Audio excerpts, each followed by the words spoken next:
लोकसभा चुनाव 2024 में बीजेपी को सबसे बड़ा झटका यूपी में लगा। इसके बाद यूपी की 80 सीटों को लेकर लगातार मंथन और बैठकों पर बैठकें हो रही है। लेकिन सवाल ये है कि बैठक से कोई समाधान निकलेगा जो बीजेपी को 2027 और 2029 के लिए फॉर्मूला देगा। 4 जून को लोकसभा चुनाव के नतीजे आने के बाद पहली बार यूपी में बीजेपी प्रदेश कार्य समिति की बैठक हुई। इस बैठक में खुले मंच से योगी आदित्यनाथ ने कहा कि झगड़े सुलझाओ, बात करो, एक दूसरे को फोन करो। यहाँ उन्होंने अपने कार्यकर्ताओं को कहा कि बैकफुट पर आने की जरूरत नहीं है, लेकिन क्या इससे दिल मिल गए हैं, नाराजगी खत्म हो गई है? इस पर हम विस्तार से चर्चा करेंगे आज की वीडियो में, लेकिन उससे पहले आयन भारत को सब्सक्राइब कर लीजिए। नमस्कार, मैं मंजू रुधियाल और आप सभी का स्वागत है आयन भारत। लखनऊ में बीजेपी कार्य समिति की बैठक हुई, जिसमें सीएम योगी आदित्यनाथ से लेकर पार्टी के महासचिव विनोद तावड़े और पार्टी अध्यक्ष जेपी नड्डा ने प्रदेश कार्यकर्ताओं को संबोधित किया। इस बैठक से उम्मीद लगाई जा रही थी कि इस बात पर मंथन होगा कि प्रदेश में बीजेपी सरकार की तमाम उपलब्धियों के बावजूद भी क्यों यूपी में नंबर 2 पर पार्टी पहुंच गई। उम्मीद थी कि बैठक में हार के कारणों पर खुले दिल दिमाग से मंथन होगा। हार के कारणों की जो समीक्षा बैठक हुई थी, उसमें जो निष्कर्ष निकला था उस पर चर्चा होगी, लेकिन यहाँ पर ऐसा कुछ भी नहीं हुआ। इसमें केवल और केवल अच्छी बातों पर फोकस रहा, कार्यकर्ताओं को बूस्ट करने पर फोकस रहा, लेकिन पार्टी क्यों पीछे रही इस पर एक बार भी चर्चा नहीं हुई। योगी आदित्यनाथ ने बैठक में कहा कि लोकसभा चुनाव के बाद पहली कार्य समिति की बैठक अहम है। यहाँ नया उत्सव होगा। राजनीतिक प्रस्ताव में हर मुद्दों पर चर्चा की गई। भाजपा को पीएम की मौजूदगी में 2014, 2017, 2019 और 2022 में भारी सफलता मिली थी। लोकसभा चुनाव में भी भाजपा को बेहतर वोट प्रतिशत मिला, लेकिन आज विपक्ष उछल-कूद कर रहा है। डबल इंजन की सरकार ने अयोध्या में भव्य राम मंदिर बनवाया। भाजपा को किसी भी स्थिति में बैकफुट पर आने की जरूरत नहीं है।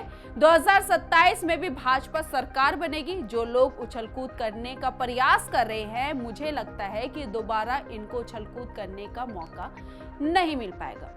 अभी भी सरकार का फोकस केवल विपक्ष पर था, कार्यकर्ताओं पर नहीं। आप खुद ही देखिए, इसी फोकस की वजह से भाजपा को 2024 लोकसभा चुनाव में यूपी में बड़ा झटका मिला था।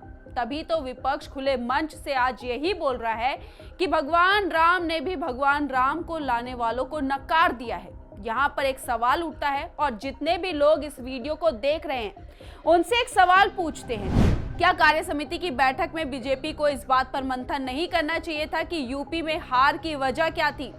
क्या जो आप नए सिरे से जनप्रतिनिधियों से मिलकर नाराजगी की वजह टटोलने में जुटे हुए थे, वहां कौन सी वजह सामने आई थी? क्या इस पर चर्चा नहीं होनी चाहिए थी कि जो आपने कार्यकर्ताओं को लिफाफे में हार की वजह लिखने को कहा था, उस पर चर्चा क्यों नहीं हुई? क्या ये सारी बातें बस एक बंद कमरे तक ही सीमित रहेगी? इस बैठक में यहाँ उन्हीं बातों पर चर्चा हुई जो नेता, राजनीतिक विश्लेषक लगातार कहते आ रहे हैं, जैसे इस बार 400 पार, संविधान बदलो, आरक्षण खत्म करो और महिलाओं के खाते में खटाखट 8,500 रुपए भेजेंगे। वही विपक्ष के नैरेटिव पर बैठक में इस बात की चर्चा एक बार भी नहीं हुई कि पार्टी के बड़े नेताओं के इलाके में बीजेपी को वोट क्यों नहीं मिला। अति पिछड़ी जातियां जो भाजपा का कोर मतदाता समझी जाती है, उन्होंने क्यों भाजपा को वोट नहीं दिया? अंदर ही अंदर पार्टी के कार्यकर्ताओं ने पार्टी को कितना नुकसान पहुंचाया? जिन कार्यकर्ताओं को चुनाव के वक्त सड़कों पर उतरना था, वो घर पर क्यों बैठे रहे?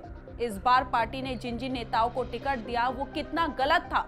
देखिए, सवाल बहुत सारे हैं, लेकिन किसी भी एक सवाल पर इस बैठक में चर्चा नहीं हुई। चर्चा तो इस बात की भी नहीं हुई कि पार्टी ने जरूरी मुद्दों से ज्यादा फोकस राहुल गांधी और अखिलेश यादव पर ही क्यों रखा। क्या जनता की आवाज उनके कानों तक नहीं पहुंच रही थी? क्या जनता के मुद्दे उन्हें नहीं दिखाई दे रहे थे? या सबसे पहले राहुल गांधी और अखिलेश यादव ही उनके लिए इंपॉर्टेंट थे? इस बैठक में शामिल भाजपा अध्यक्ष जेपी नड्डा ने विपक्ष पर निशाना साधा। लोगों ने भ्रम फैलाने की कोशिश की कि संविधान खत्म हो जाएगा, लेकिन संविधान के साथ छेड़छाड़ करने का काम किसका है? कौन सी पार्टी है जिसे इलाहाबाद हाईकोर्ट ने कह दिया था कि प्रधानमंत्री का चुनाव गलत है? यह भी कहा कि प्रधानमंत्री के पद पर रहना नहीं चाहिए तो वो संविधान बदल देते हैं और इमरजेंसी लगा देते हैं। संविधान के साथ प्रजातंत्र की भी हत्या करते हैं। 90 बार कांग्रेस ने चुनी हुई सरकारों को गिराया है। भाजपा ने 10 साल सिर्फ जम्मू कश्मीर में राष्ट्रपति शासन लगाया, वो भी सदन में बोलकर लगाया कि यह अस्थायी है, इसको हटा दिया जाएगा। विपक्ष आज प्रजातंत्र की दुहाई देने लगा है और संविधान के रक्षक बन गए हैं। ये सारी बातें जेपी नड्डा ने कही। यहाँ एक भी शब्द में उन्होंने हार की वजह नहीं बताई, केवल विपक्ष पर निशाना साधा। विपक्ष ने अपने शासनकाल में क्या क्या झूठ बोले हैं, क्या क्या काम किया है, ये जनता अच्छे से जानती है। लेकिन जनता सिर्फ ये जानना चाहती है कि भाजपा यूपी में क्यों पीछे रह गई। इस बार कैसे बीजेपी कमबैक करेगी, लोगों को ये जानना है। 2027 के चुनाव में विपक्ष को कैसे बीजेपी हराएगी, लोगों को ये जानना है। लेकिन इस बैठक में इन मुद्दों पर एक बार भी चर्चा नहीं हुई। आपको क्या लगता है? अपनी राय हमारे कमेंट बॉक्स में जरूर लिखिए और इस वीडियो को ज्यादा से ज्यादा शेयर कीजिए। धन्यवाद।